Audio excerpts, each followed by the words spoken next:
Down to business.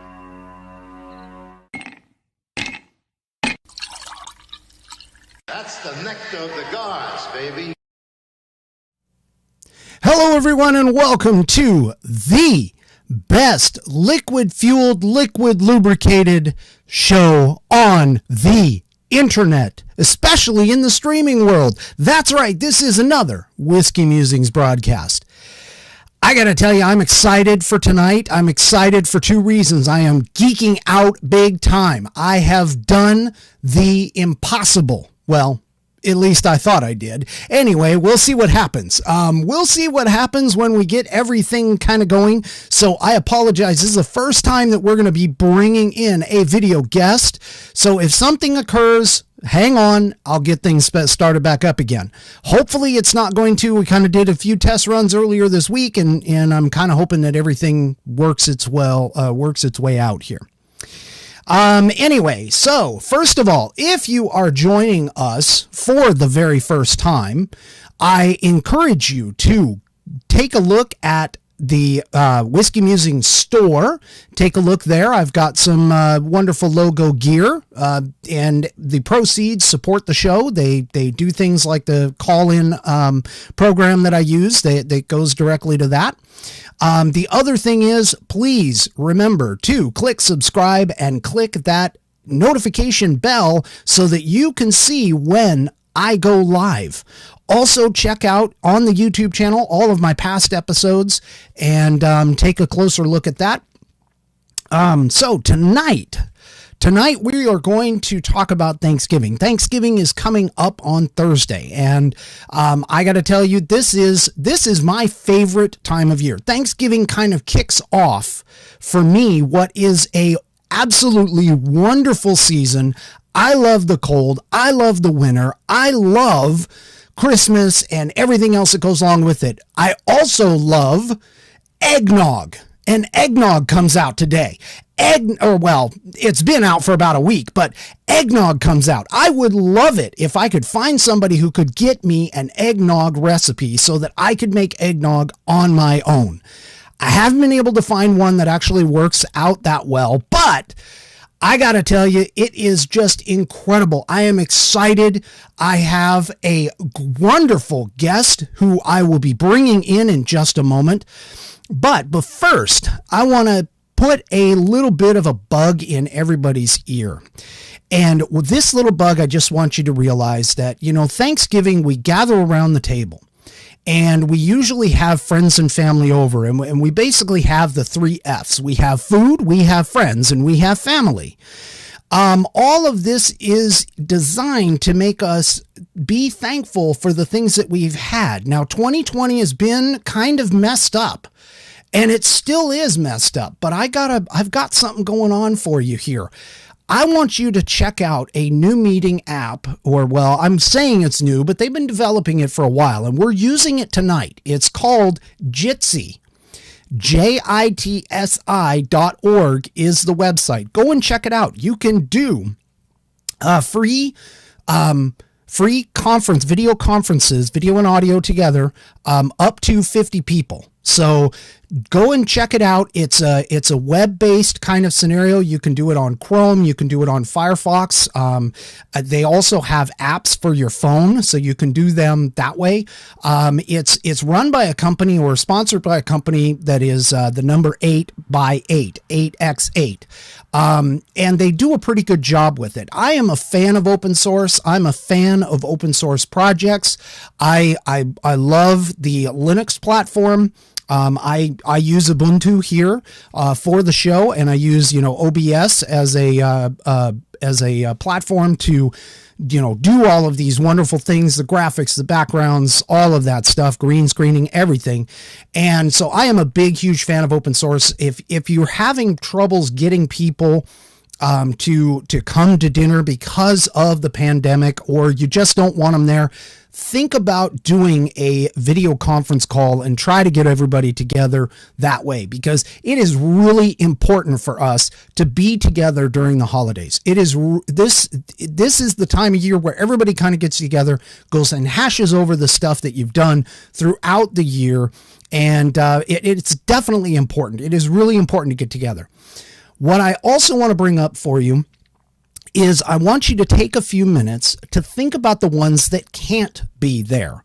And what I'm talking about are the soldiers, the firefighters, the policemen, the medical personnel, all of the people who are part of the service industry that try so hard to make sure that you are safe for your Thanksgiving dinner. They sacrifice their time to get together to do things that are important for us to be able to experience Thanksgiving.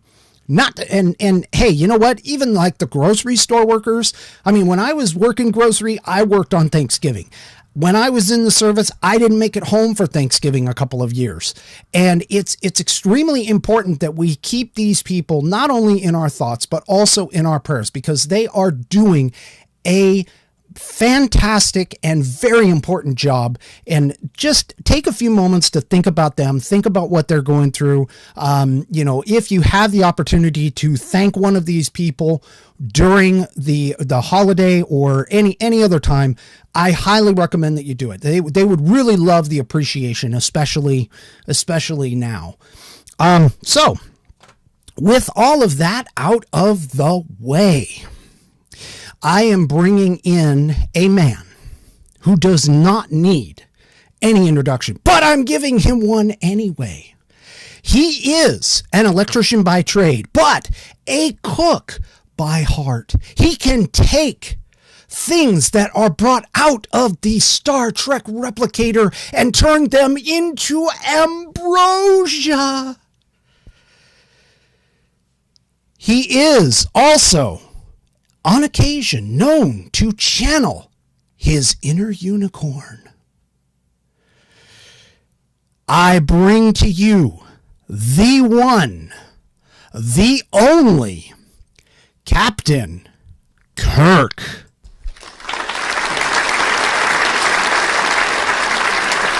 Hello there, Captain. How are you? Oh, wait a minute. I got to get you. There you go. How are you, sir? I had you on mute there. I didn't hit the right button. I am great. Excellent. Oh, yes. See, there's the unicorn. See, I told you folks he'd do a unicorn thing. I actually kind of expected in some capacity to see you in your unicornness, I guess is the best way to say it. It has nothing to do with Thanksgiving or holidays. Nah, well, I still thought about it. It's actually very hot. Oh, well, what? You're not in snow over there? No, just cold weather. We had snow a couple times back in October, which is weird. Yeah, I know you guys had that. Hey, real quick, what is it that you were drinking? I caught the edge of like a Starfleet thing. I mean, obviously, if you're on a program where drinking is allowed, you've got to have a drink. So what is your drink, sir? It's a peanut butter cup. It is a Screwball peanut butter whiskey and Godiva chocolate liqueur. Well, you and I were talking a little bit about that before we got on, and I got to tell you, I'm a little concerned about the peanut butter whiskey, but don't be. But I'm gonna find that little bottle at the store. I'm gonna give it a try. This is definitely going to be something interesting for me to take a look at. All right, so I've already kind of expounded a little bit upon mine. I mean, eggnog. Seriously, that is like I can tell you. Go ahead. It comes out in late October here, and I've already gone through like 3 gallons. My wife got it, and she got it. For those of you that may have seen my episode, I think it's 26, where I ended up in the hospital. When she got it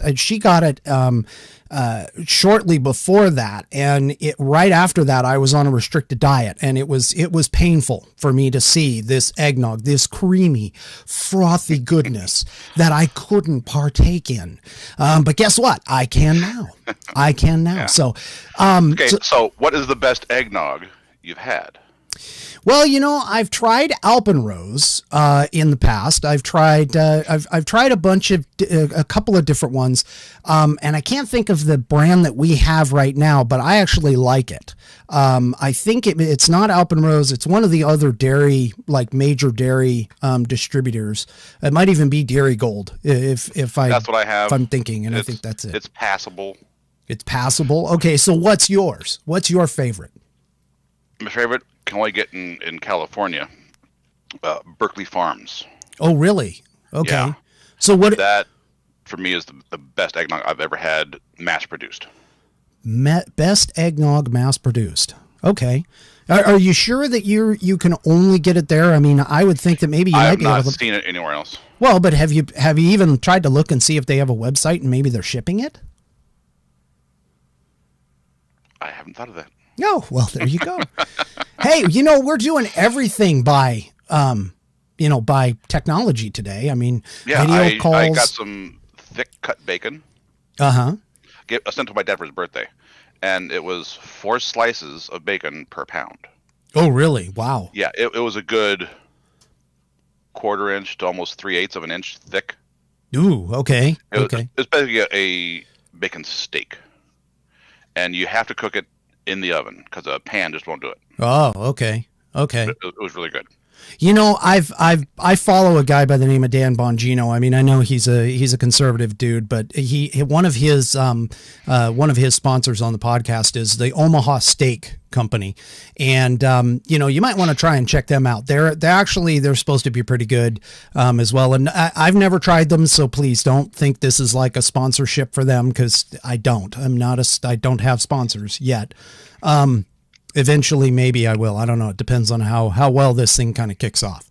But I've heard enough from him. I mean, he always says that whenever he does that sponsorship, his mouth starts watering, and I can just imagine what the steaks kind of taste like. So, and he also mentioned at one point, you mentioned bacon, and this is the reason why, because he was saying that they have bacon that's really, really thick sliced as well too, which I think is pretty cool. Pretty cool. Okay, so let's talk turkey.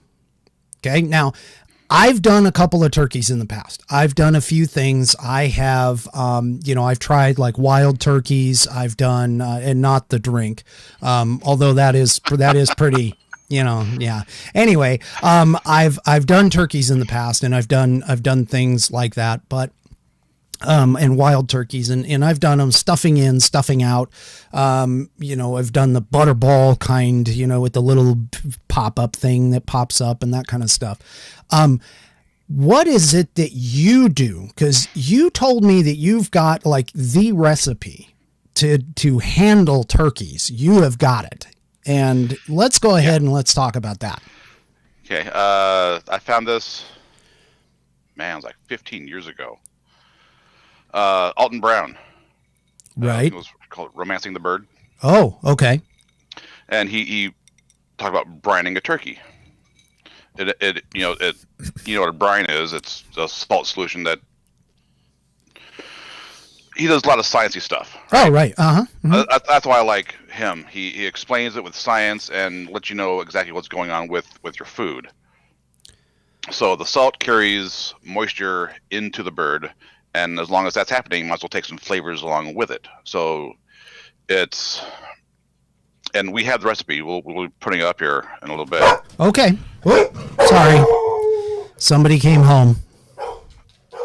Dog's going nuts. My apologies. Yeah. So anyway. My two are upstairs. Yeah, okay. Go ahead. Salt, vegetable stock. Right. Little brown sugar, garlic cloves, whole peppercorns, whole allspice. That's very important. And right. And some crystallized ginger or candied ginger. Chop that up, boil it so the ginger dissolves. Let it cool. Put it in a food-safe bucket, which I have. So while you're talking about this, I'm going to go ahead and let me go ahead and pop that up real quick so that people can see what we've got going on here. Now, Okay. This actual picture is from a church cookbook. Okay. And for a while, I took it over for 1 year. Right. And they called it Kirk's Kitchen. And just stupid side note, but whatever. No, that's fine. That's fine. So that you took it from them, or you borrowed it from them, and no, they asked if I wanted to take over it for a year. Oh, okay. Just because to them I was an anomaly, a guy who cooks. Well, this is actually true. You are an anomaly, but not for that reason. Fundamental Baptist church. Okay, that makes sense. All right. And so, a guy who cooks other than meat was kind of intriguing to them. Yep. Okay. And I've had the pastor said he made this turkey, but he didn't have the black peppercorns or the allspice berries, and he used regular ground pepper and ground allspice. Right. And he was not impressed. Okay. Then they asked me to do Christmas dinner for the church. Okay. Christmas which was dinner. fun. Yeah. I cooked at least 2 turkeys. My brother was there helping me, and it turned out great. And he was saying that this turkey was so much better than what he made. And other people were saying, I hate turkey. I love your turkey. Uh-huh. Because of the brining. It just it completely changes the entire turkey. I've never done the brine, the whole brining process. I've never done that, and you're making it sound like this is something that I really need to totally investigate here. Is to do the brining. Yes, and because the gravy that comes out of this, if you make gravy from the drippings, oh my God, that is so good. Okay. It's on another level. And this year, I am trying something a little different. I'm smoking it, which I've done before, but not this way. Oh, okay. I'm gonna brine it, right? Smoke it, spatchcock it. That's just cutting out the backbone. Oh, thank you. I was just about ready. You caught me in the middle of a drink. I was sipping the whiskey. I was going to ask what the hell that meant, but anyway, all right. Yeah, my mom's been on me forever to actually try spatchcocking even just chicken. Okay. So describe a little bit about what that is. Okay. You cut up the backbone. Right. And basically discard it or put it in a pan to help make gravy. Okay. Flip it over, press it down to flatten it out. That way, instead of trying to cook a hollow ball, you're cooking a flat surface. Oh, so wait a minute. So so the backbone would be, and forgive me if I get this wrong, on the downside. Yeah. So it's in between the wings and the legs. You cut that part out. Right. And you flatten it out. And you flatten it out. Okay. Yeah. All right. Okay. Makes sense. So everything's on one level. There's no hollow cavity to try and heat up with air. Right. And so it cooks a lot faster, I've been told. I haven't tried it yet. Okay. But it's supposed to cook in like a quarter of the time. So instead of 8 hours, you can cook it in 2. Really? Okay. That kind of makes sense. I mean, bone-in meats take longer to cook than the boneless meats, generally speaking. Yeah. Well, especially a turkey, just because it's so big. Well, yeah. So anyway, I'm going to spatchcock it and put it on top of a pan that I'm going to have carrots, onions, celery, the neck, the giblets, right, any extra skin, the backbone, and 6 cups of vegetable stock. Okay. And all of this is going to be in the smoker. So the turkey's on top of this pan, so all the drippings go into the pan. Okay. With gravy.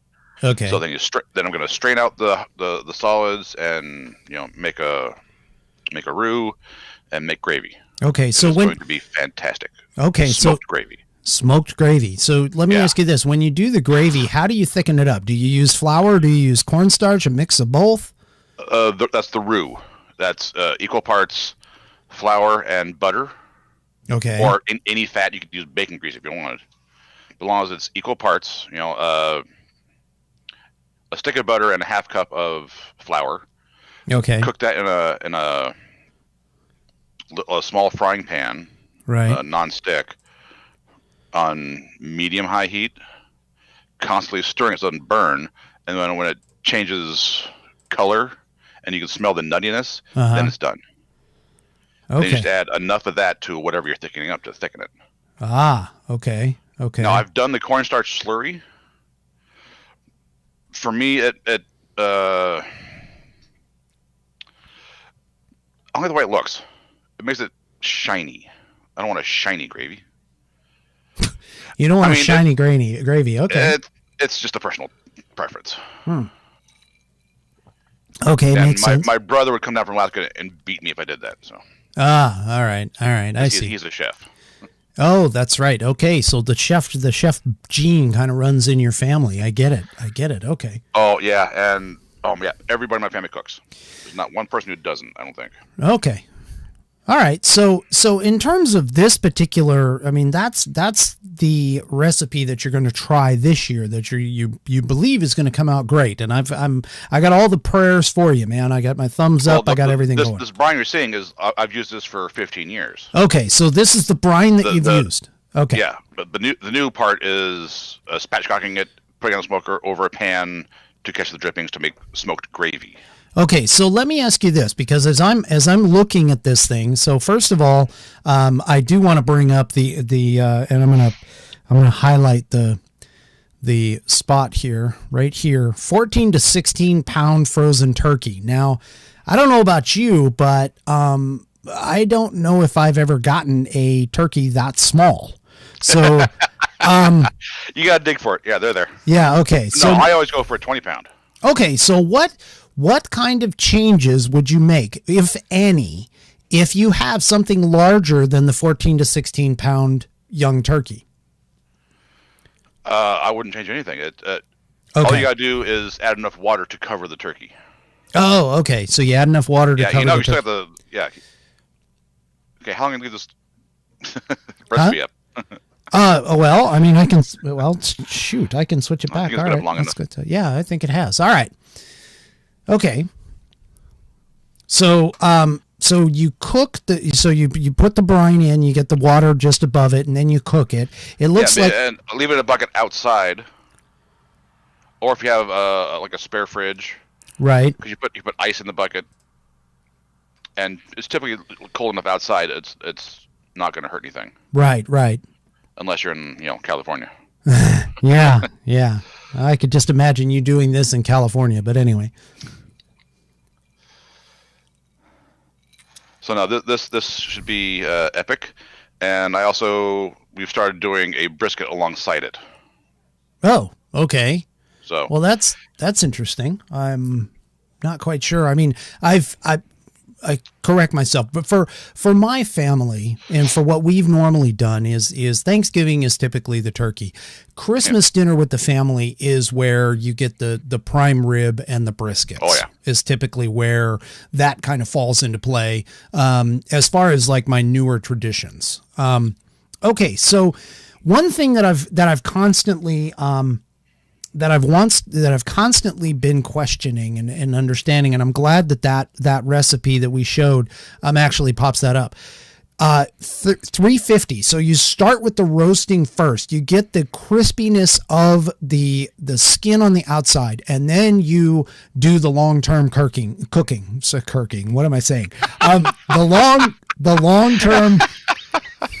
I'm halfway down in a glass already. Anyway, the long-term cooking is the 350. Now, my stepfather used to pound it in my head. It was like 15 to 20 minutes per pound on 350. Does that kind of sound about right for yours? I mean, if you're thinking about, modifying this, because again, that recipe was a 14 to 16 pound turkey, you're talking 20 pounds. That's an additional, anywhere from 4 to 6 pounds. So, right.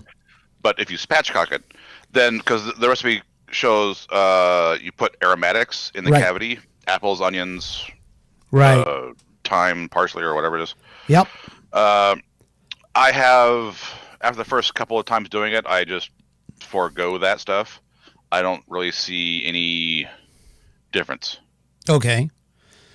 But that's just me. So how does I noted apples. I'm not an apple fan, but I noticed apples and I noticed cinnamon. How much of that actually gets into the meat?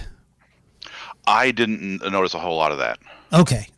Because I know some people are like, they don't really care for cinnamon. And so they're looking at this and they're going, wow, cinnamon's in there. How much really gets put in the meat in terms of the taste? Now, for us, for my family, we went and we actually, last year, we did a kind of a garlic herb butter mixture, and we just kind of shoved it underneath the skin and rubbed it in. And believe me, I was having fun rubbing the breast of the turkey. But whoa, sorry. Hey, this is a TV show, man. Yeah, this is a TV show. But anyway, so I was like, we tried it, and the herb didn't really get into the turkey very well, I don't think. And the butter worked out. I mean, that made it all nice and moist and everything, but the herbs didn't actually penetrate into the turkey. So that's why I asked, is because, I would imagine that most of what you're tasting is more from the brine because of the fact that it's been soaking in the brine. So, okay, that makes sense. So we've dealt with turkey. So that's your main dish. What about side dishes? What do you have for side dishes? Potato chive souffle. Oh, yes, potato. I don't remember where I found this. Okay. It was on a recipe blog somewhere. Okay. And I have periodically lost the recipe. Oh. But I do have a hard copy of it, and okay. I found that, but I cannot find smaller. Smaller? Oh, I got to go smaller. Okay. Whoops. Here we go. There we go. All right. There's not a lot of ingredients to it, and it is fantastic. Okay. Making a food processor. Uh-huh. And my oldest son, Derek, loves this. He looks forward to it every year because I don't make it for any other time other than Thanksgiving. Okay. And it is really good because it's potatoes and cream cheese. Right. So it's just awesome because sour cream. It's a mashed potato version of a sour cream and chive potato chip. There you go. Okay. Okay. So you do this. Do you do anything else that goes along with it? I mean, as far as like other dishes? There's the obligatory green bean casserole, which I am so tired of. I was actually going to bring that up because it's been a while since we've actually done like the whole green bean casserole. For us, what we usually do is we do, I won't say usually, but what we've done in the past is like an asparagus change. So we do an asparagus, bacon wrapped asparagus or something as a differentiator, a different change to the thing. But it looks. Yeah. So it looks like here that in the recipe you're looking at like russet potatoes. So those are the baking potatoes, not the reds. Those are the baking. And you're basically pureeing all of the ingredients into a food processor. Yeah. Okay. So as far as like cooking the russet potatoes, one of the things that I think I've seen in the past or I've heard from other cooks is that you cook them in like a salt water. Is that what you do here? It doesn't look like it calls that out. Yeah. Actually, I don't normally salt it. Okay. You can. Okay. It'll add a little bit of saltiness to it, but right. I don't see adding a whole lot.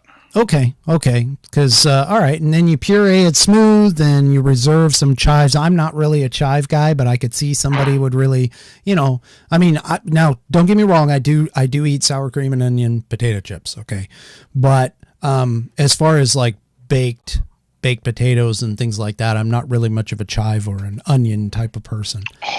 I know. I'm horrible. I know. It's just, it's absolutely asinine that I'm, not that way. But anyway, So let me ask you this, because one thing that I think that a lot of and I'm going to pull the recipe down here and go back to our so one thing that I think a lot of people have trouble with is the oven, and going in with, you've got the turkey in there, and the turkey's obviously got to cook for like 2.5 to 3 hours. And it looks like, in terms of this savory potato chive souffle, which I still have the recipe up here on my screen, that you have to bake it for about an hour. How do you handle that? If you're doing the full roast turkey, right, you can wrap it in foil. Okay. And put a towel on it, or a couple heavy towels on it, wrap it up. That'll keep it warm. Okay. While that's working. Okay, so you pull it out of the oven? Because I hope you're not putting towels in the oven. I mean, that would start a fire. I mean, no offense, that'd be like me taking this and pouring it on a campfire. Or the turkey plus anything else anyway, so you're putting more stuff in there. Yeah. Okay. So, all right. So that's cool. So you've got that. Now, what about what appears to be, I mean, you mentioned the obligatory green bean casserole. What about the obligatory sweet potatoes? Do you do those? No. Or candy beans? I have never liked them. Really? Ashton likes them, so occasionally I will make it for her. Just the can of the yams. Right. Dump it in a bowl, put some butter on it, put some brown sugar on it, throw it in the oven. Here you go. Okay. I don't knock myself out for that. Yeah. Okay. That makes sense. One thing that's really kind of interesting is that my kids, they don't get into the stuffing part of it. So they like everything else, but they don't get into the stuffing. It's my wife and I that are the only ones that eat the stuffing. Do you have any picky eaters at your place that are like that? Okay. All right. So the good and bad part of picky eaters, right? There's more for me. Of course. So, of course, with Thanksgiving, me and my wife and my oldest all like it the night of, right? But then nobody wants to eat the leftovers. Of course they don't. And it's like, okay, I'm going to make homemade rolls. Right. I'm going to have this awesome smoked turkey. I'm having sandwiches for days. I love it. Wait. Hold up. Homemade rolls? Yeah. Like homemade dinner rolls? Yeah. And you didn't bother bringing that recipe? I mean, seriously. I mean, we do the store-bought stuff. You didn't bother bringing that up? Oh my gosh. You're fired. Yeah, I have it on my phone. Pinterest. I love Pinterest. Pinterest. Okay, so Pinterest is where you get a lot of this stuff. Okay, that makes sense. All right. I mean, I can pull it up and we can do a screenshot or something. No, that's okay. I'm not. I mean, I'd have to do more than that, but that's okay. You send it to me. Everybody else can do a screenshot. Well, you send it to me. Well, okay. That's gonna be I'm just show you. All right. Go ahead. You can show me. You're still going to have to send it to me. Okay. Though. So let's talk about holiday traditions. Okay. All right. Let's talk about them. Okay. All right. Holiday traditions. So one of the things that I've been trying to do with my family in terms of the holiday tradition is to have everybody go around the table and say what they're thankful for. That has not been very successful. I'm going to be honest with you. Most of the time it's because nobody can really think of anything right on the spot. Half the time they don't like the fact that everybody at the table is staring at you. So, and the third thing, the other half of the time, they're just like, come on, we just want to eat. We're sitting here in front of all this wonderful food. It's sitting here. It's getting cold. Let's eat. So the other tradition that we've had, and this comes from the fact that my wife is actually from an Italian family.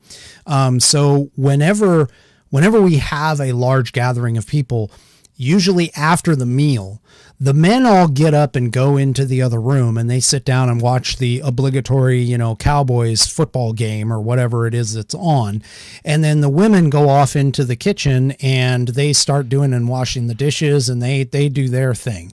I don't know exactly what's going on there, but I'll be honest with you. I mean, that sounds really, really, in today's day and age, kind of a sexist thing, but it actually works. I mean, it really does. It works. For me, I'm not really into the football thing. My sport is not American hand egg. Okay. It is actual football. All right. Where you use your foot more often than you do when you either kick off or kick a field goal. Soccer. Okay. Yes, it is soccer. No, it's not soccer, because actually, I take that back. It actually is. When it was developed in England, it was actually turned into soccer. So the rest of the world calling it football, realistically, I think is kind of wrong. But soccer, in and of itself, is my kind of game. As far as it, and yes, it's not high scoring or anything else. Okay. And they don't play soccer games on Thanksgiving, unfortunately, unless, well, maybe they do in the Premier League, because the Premier Leagues are off of ours. But anyway, the biggest thing I think is just the fact that you have the companionship of the men in the one and the women in the other. And not that I'm saying that has to be a bad thing, but you know what? You're a sexist. I am, but no, I'm not. I say I am, but here's the thing. And this is serious. This is totally serious here. Occasionally you have got to take time off from the wife or the friends or anything else. I mean, there are occasions where you need to. Yeah, she's watching in the chat. I'm watching her. She's popping up in the chat here now and again. She's like 5 feet from me. Okay. Yeah, no, I know. And she's probably hearing maybe not hearing everything, but she's definitely hearing some stuff. But anyway, no, I think that it's a good time to like separate out. You've got the things that you do together, and then you've got the things that you do apart. And I think that's important. But in terms of, traditions, I mean, I usually go with the turkey. We usually have mashed potatoes. We typically have sweet potatoes because I happen to like them. We'll have stuffing. We'll have maybe green bean casserole, sometimes asparagus casserole. I've tried substituting the mashed potatoes with a roasted potatoes in the past. That's actually worked quite well. My brother-in-law, he goes and he hunts turkeys. He loves turkey hunting. And so a couple of years he brought home turkey, wild turkey for us to cook. And I tried it. Everybody told me that it was good. I don't know if I did it justice. I can tell you it has definitely got a different taste than the store-bought ones, for sure. But one thing that you do have to do with the wild turkey is and I'm not talking about the bottled type, but with the wild turkey, one thing you absolutely have to do is you do have to stuff it, because of the fact that it's a leaner meat, and it doesn't have a lot of the additional water content, fat content that we have in our traditional turkeys. And so they add a 10% brine solution to the turkey. Yeah. So you have to put in something that's going to suck the moisture into the meat in order to make it work. I know that it's a little darker and a little heavier than most of the turkeys. They don't have a lot of white meat. They're more of darker meat. And I think it came out pretty good, to be honest with you. But, it's granted this was several years ago. We're talking probably close to almost 20 years ago that I did this. So yeah, I mean, it's from that perspective. Afterward, we're usually like looking at the mess in the kitchen, looking at the mound of food and going, oh my gosh, we're going to be eating for months off of this, particular setup. And in terms of another tradition, we typically have the tradition that the next day we usually do like open-faced turkey sandwiches with gravy over the top for lunch. That's typically what we do. What about you? What about your traditions? What do you have? Back in the day, when everyone was still alive, we always go up to Grandma's place on the lake. Okay. And if I can ask, what was it?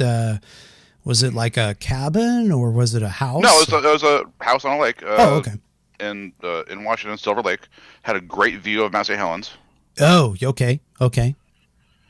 So, Lots of ducks. So the younger grandchildren ended up calling her Grandma Duck.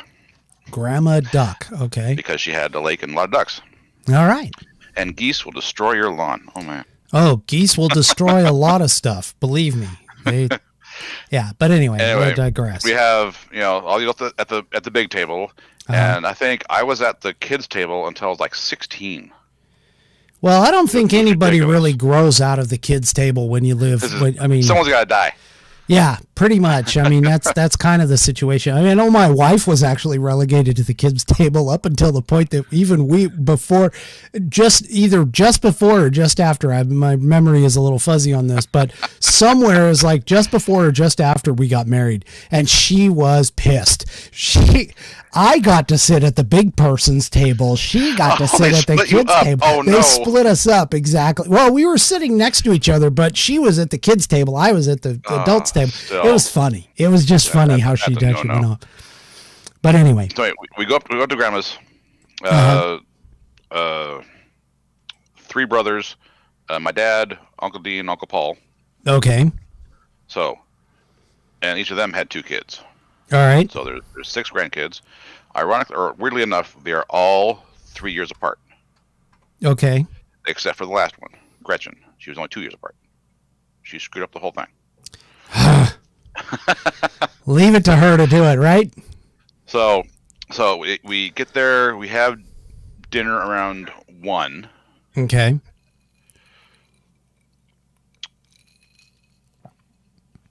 Grandma says, "Okay, who wants to say grace?" And everyone on cue says grace. She's like, "Really, every year?" Well, sometimes you gotta throw that comedic thing into it. I mean, it can't all be serious. So and someone says, "Pass me a roll," and then my brother grabs a roll and chucks it. Like, really? Grandma was not amused. Grandmas are never amused when it comes to food fights.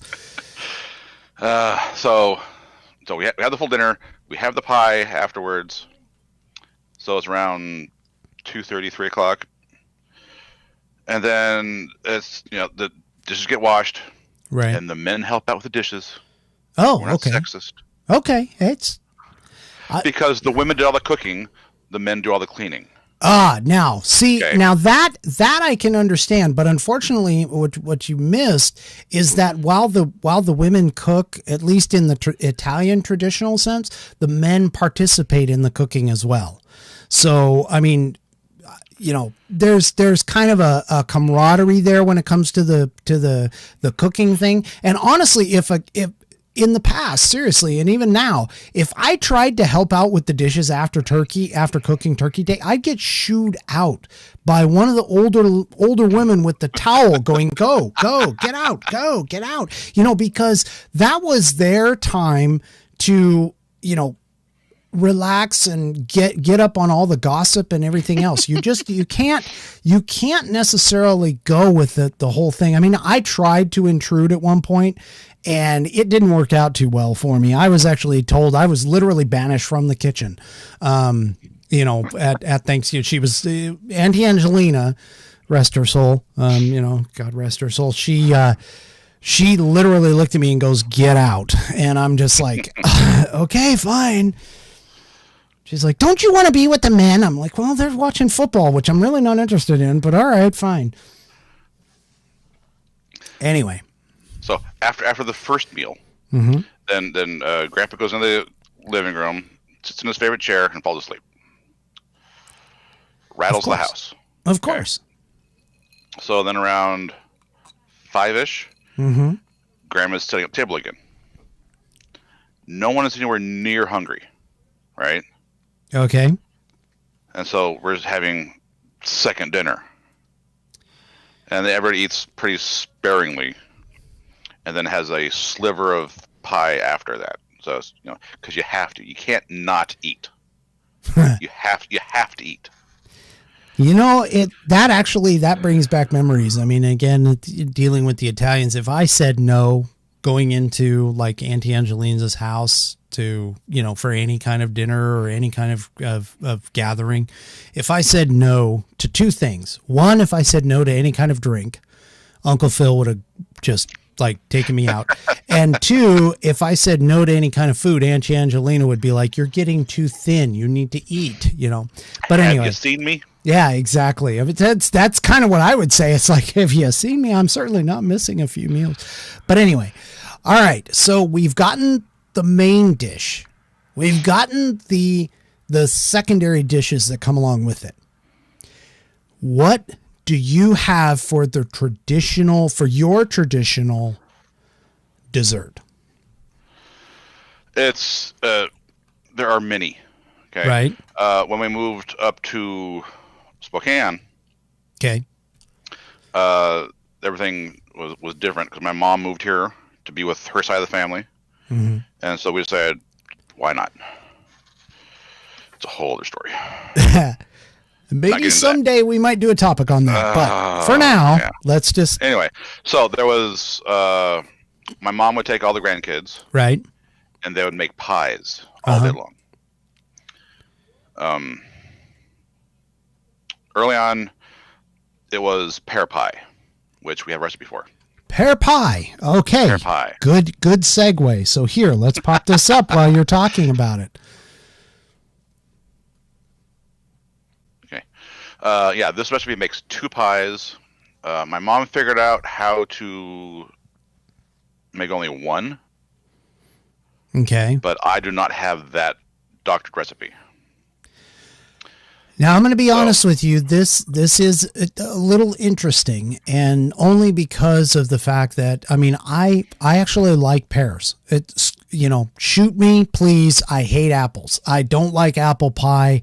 That is the one thing about like American, you know, typical American. Everybody's got to have apple pie. I don't like them. I just don't. I don't like apples. I don't like apple pie. I do like apple cider. But this intrigues me, this pear pie, because I traditionally think of things like pecan pie, sweet potato pie, pumpkin pie. Those are like the 3 pies that I typically associate with Thanksgiving. So go ahead. Keep going on this. So this is a very good pie. It's similar to an apple pie because it has the fruit in it, but it's completely different because it has sour cream. Right. In it. So it makes it a creamy pie. So, and you put a crumbly top on it. It's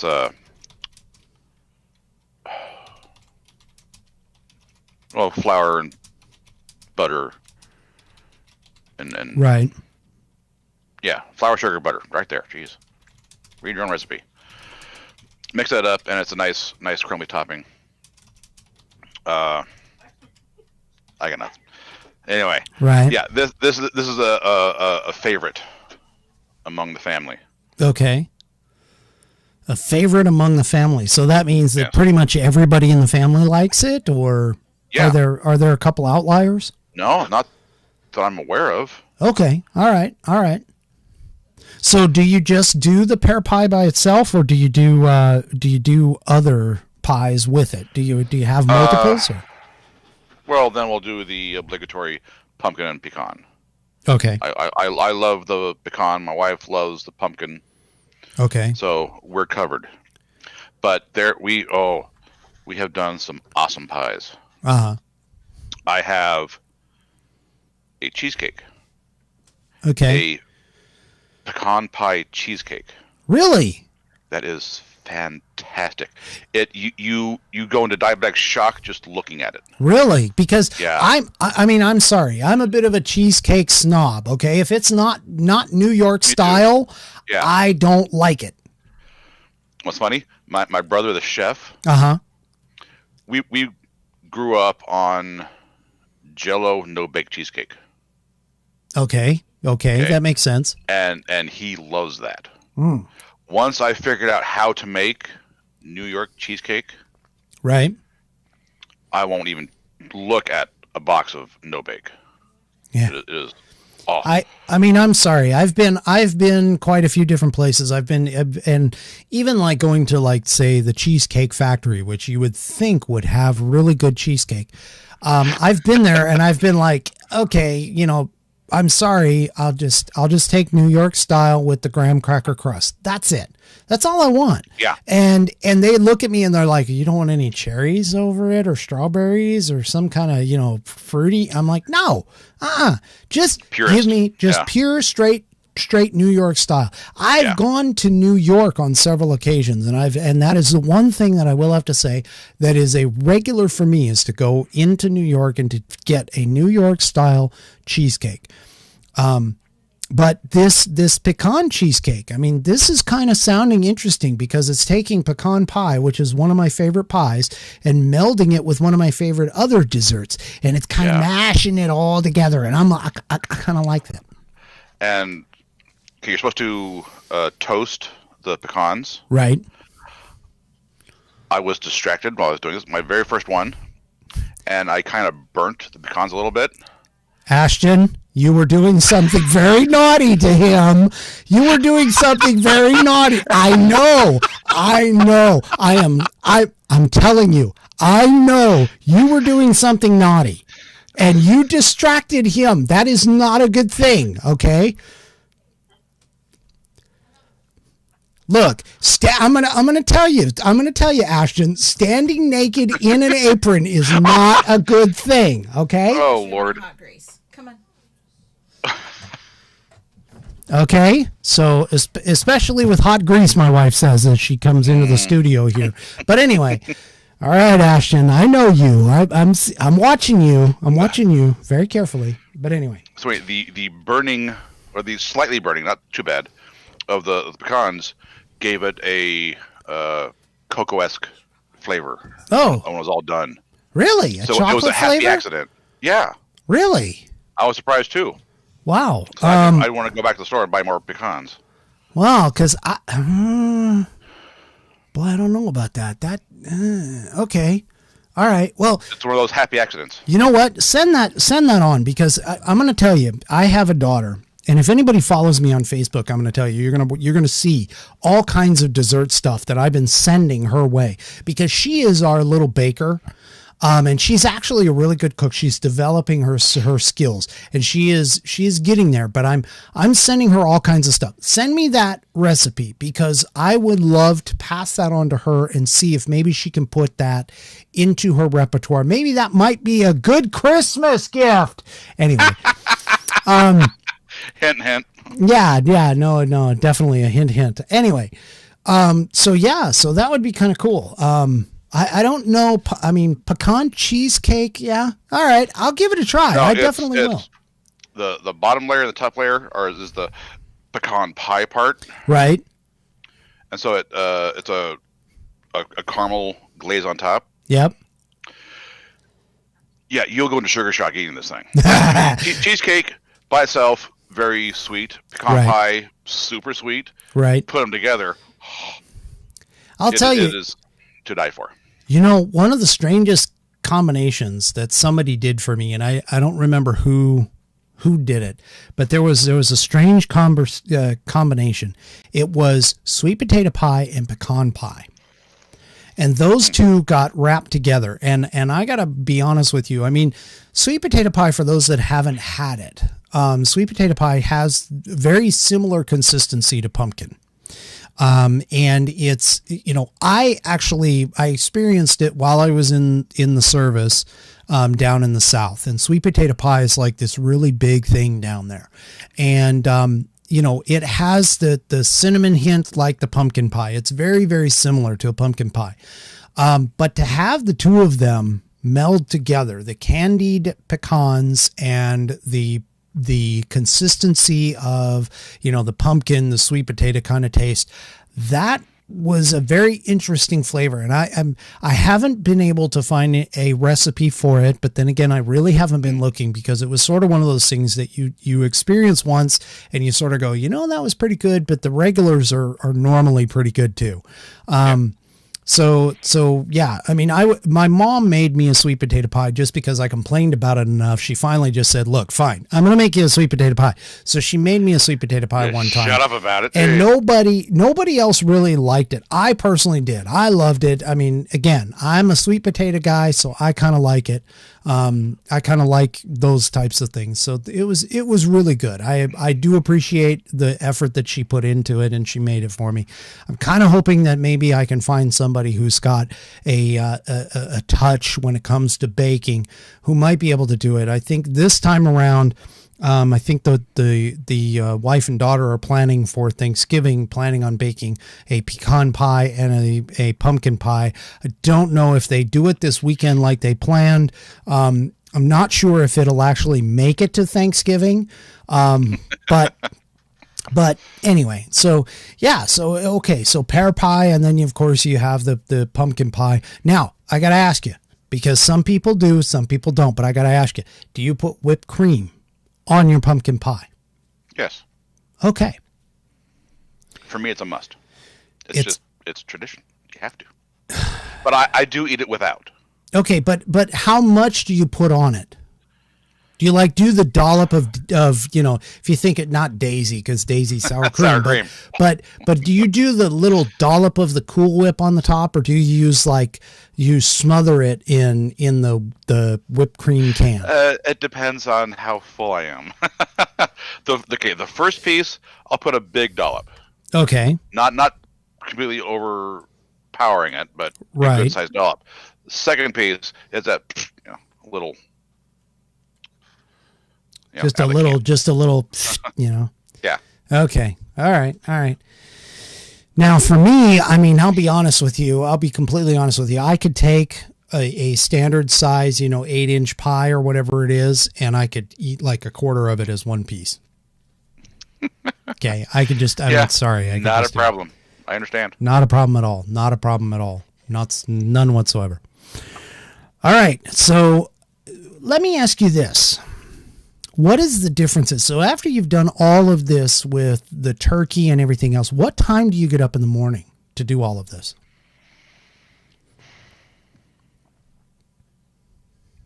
8.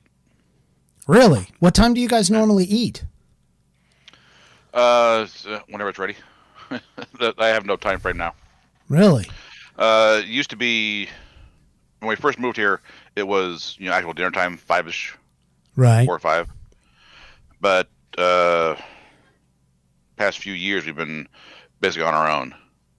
Oh, okay. Because friends, it's everyone's with their family, and we're just on our own. So we just eat whenever we want. So I try to do it around 1, 2 o'clock. Okay, that makes sense. Yeah, right around 2. So I've tried different things. I'm like right with you, 8 o'clock in the morning, because 8 to 10, somewhere in there. Depends on how big the turkey is. Mm-hmm. Because obviously, like I said, that 350, 15 minutes to 20 minutes per pound, that kind of does the pacing item for me in terms of how long it takes to actually do the cooking. But as far as you should consider doing the spatchcock. Okay. All you do is cutting out the backbone, flattening it out, and it'll cook in 2 hours. Yeah, I don't know. I don't know if that's okay, something. Maybe you want to practice at some other time. Yes. Well, considering now, I think I'm going to throw you under the bus here. No!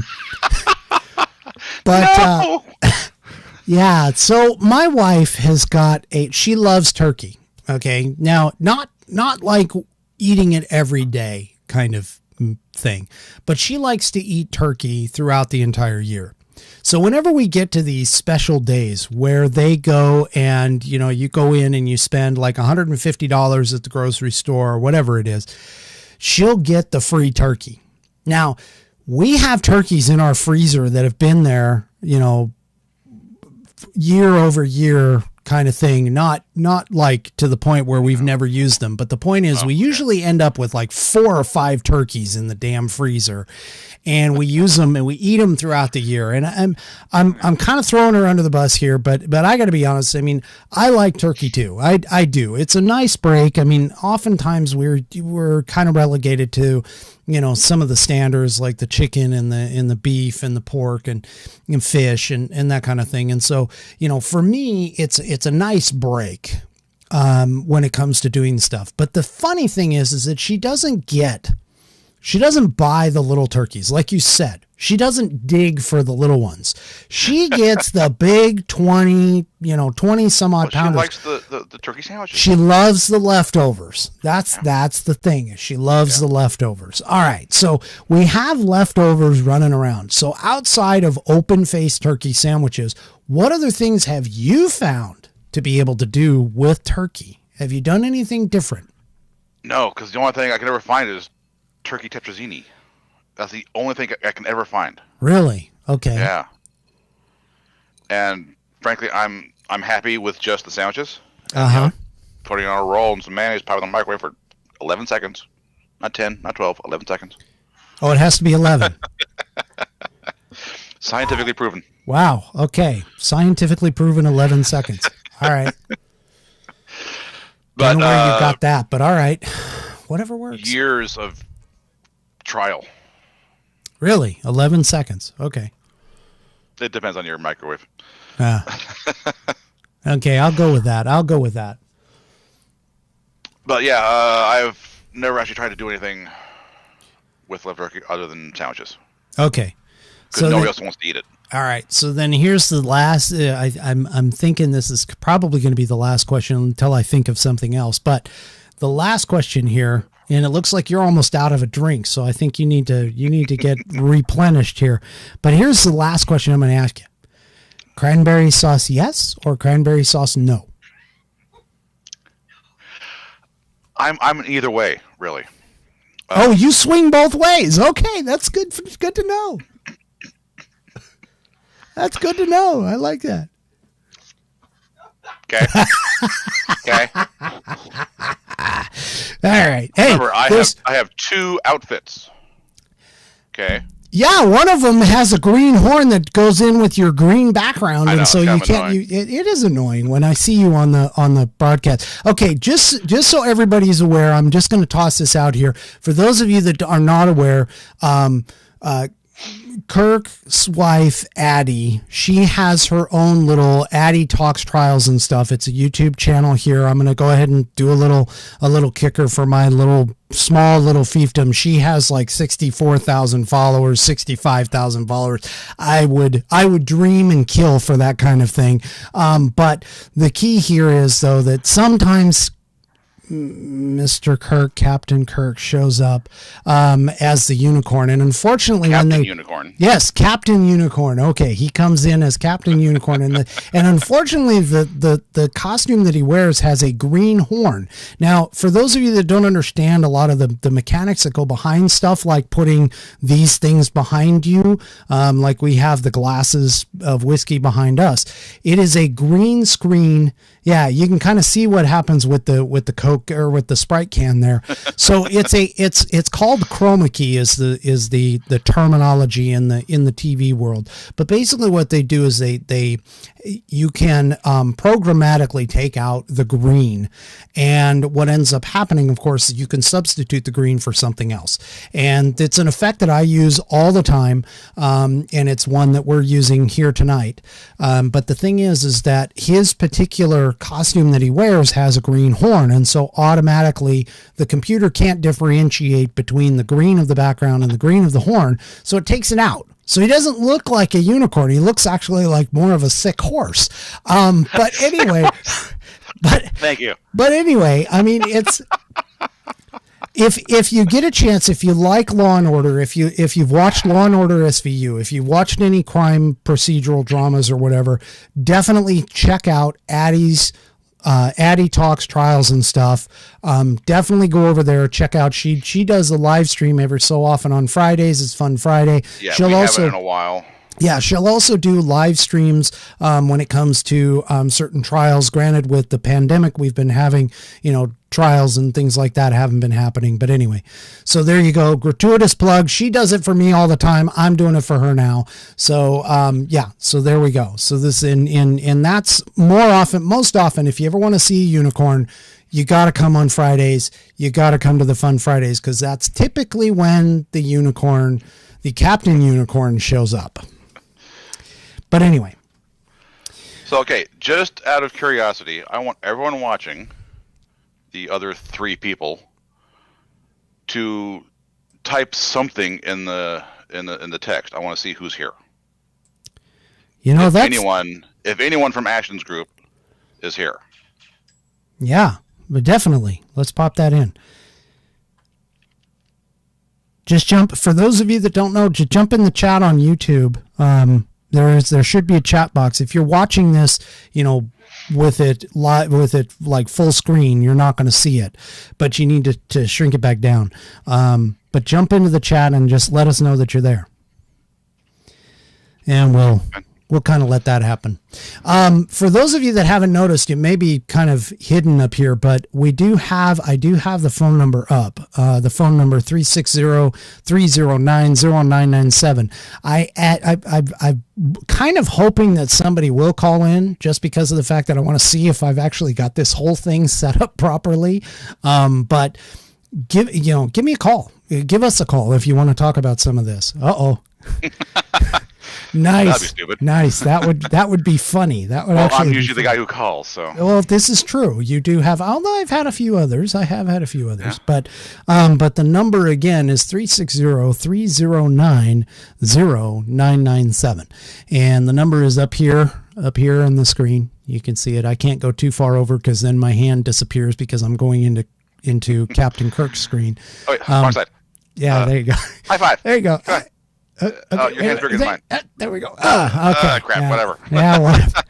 All right, it worked. It worked it out. We're geeking out here. We're geeking out, and we're again liquid lubrication. That's what we need right here. All right. So now you mentioned, and I know you didn't pass along a recipe for this, but you did mention that you not only do a turkey as one of the meats, but you also mentioned that you do a brisket. So why don't you do me a favor, take us through the brisket process? Really simple. I don't do anything on my own. I do it with a recipe. I follow Aaron Franklin. He's a big barbecue guy in Texas. Okay, so that's just so we're clear, that's AARON for Aaron Franklin, right? Yes. Okay. Real simple. Buy whatever brisket you can. Doesn't have to be prime, because you are cooking it to death. And wait, are you telling me you take it straight from the cow? Because you're cooking it you can. to death. Sorry, that's bad. Keep going. That was a dad joke, okay? I'm a dad. I'm sorry. That was a dad joke. Okay. Okay. But this year I'm going to try brining my brisket. But anyway, basic equal parts salt and pepper. Okay. He uses coarse ground pepper. Right. Which I found at URM, Cash and Carry, a restaurant supply store. Okay. Okay. The knockoff version of Costco. Right. Trim off all the fat. Well, not all the fat. Nice 1/4 inch of fat all the way around on the fat cap. Okay. Pat it down. Get it dry with paper towels. Then pour on liberally, but not too liberally, the salt and pepper. Okay. I throw in a little garlic just because. So hold up, like actual cloves of garlic minced? Garlic powder. Garlic powder. Okay. Put it on there nice and liberally all over.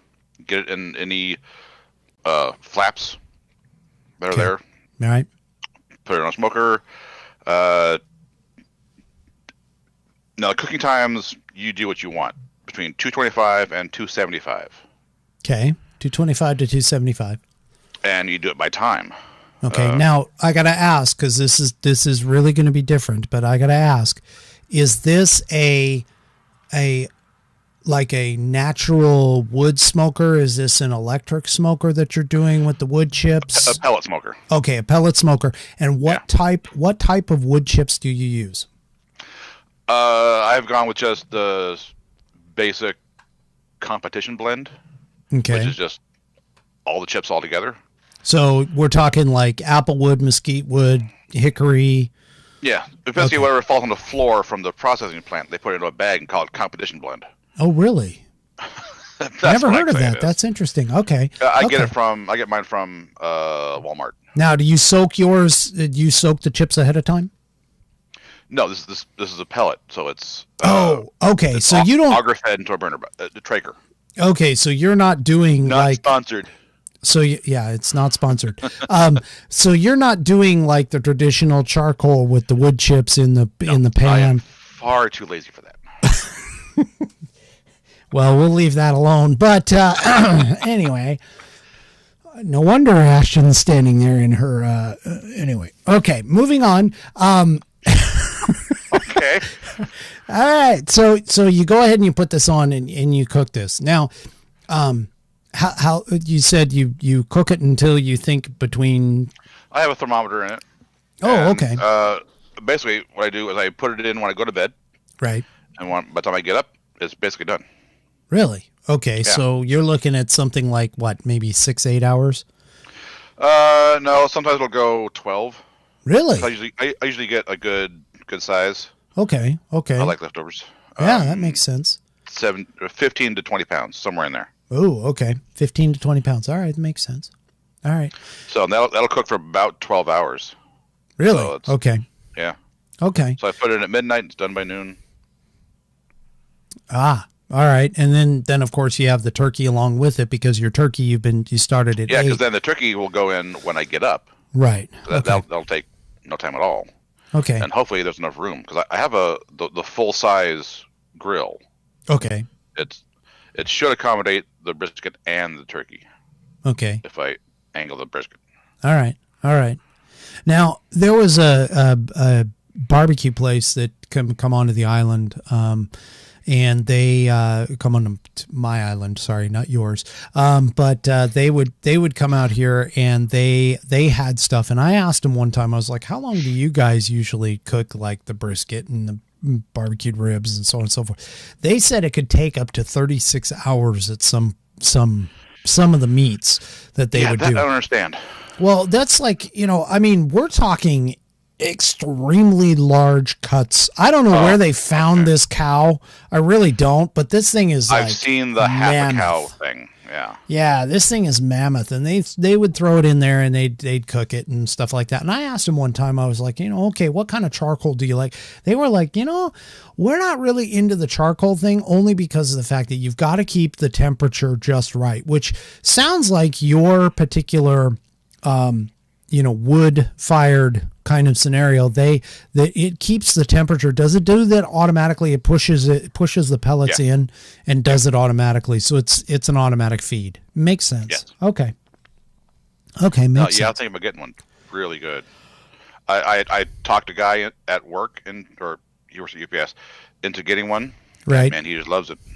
Okay. All right. Well, I might think about that. Maybe that's something, maybe a Christmas or birthday gift or whatever might come around. So that's I got cool. mine for Father's Day. So yeah. Awesome. Well, see, now that would be kind of cool too. Well, you know what? I just noticed we're a little over on time, but that's fine. I think we're cool with that because obviously this is my show. I do with it what I want. Okay.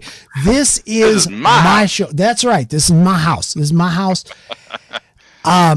But anyway, I appreciate you sharing your recipes with us. I appreciate sharing your knowledge and experience. I mean, obviously you've been around for a while.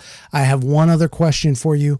One last thing, and it's interesting that you stroke your beard right when I was thinking about this, but do you ever do a stand-in for Santa?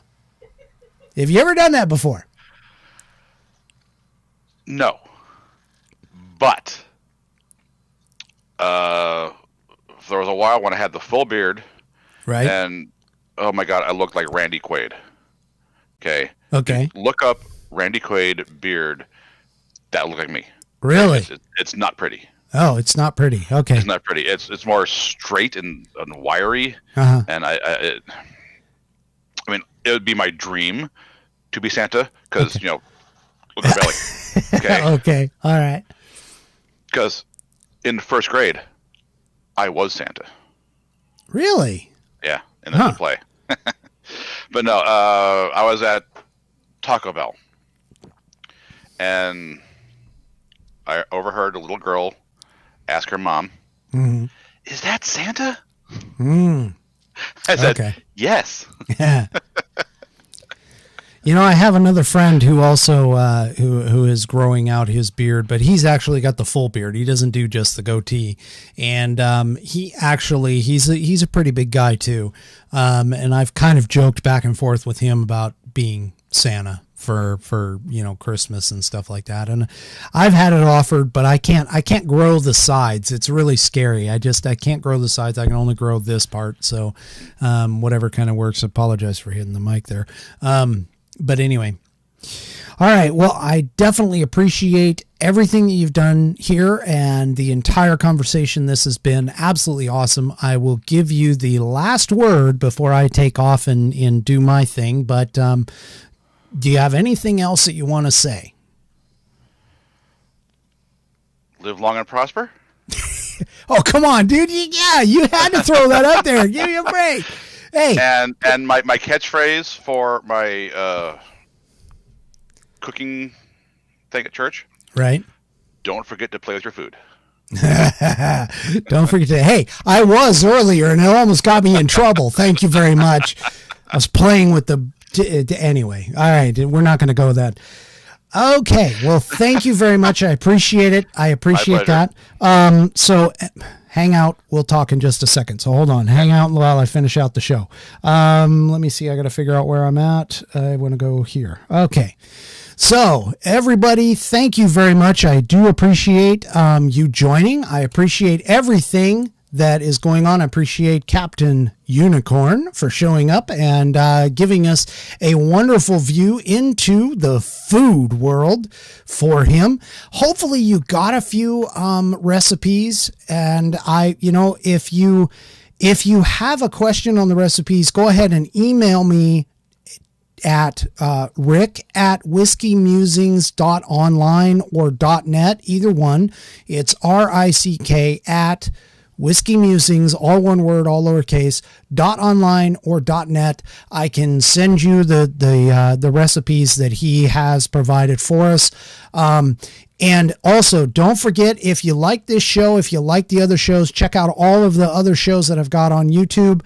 Definitely check out the logo gear. Christmas is coming up. You may want to have somebody, maybe you know somebody in your life who likes whiskey as much as I do and wants to go ahead and, when they drink, they think. And that is the tagline for the show.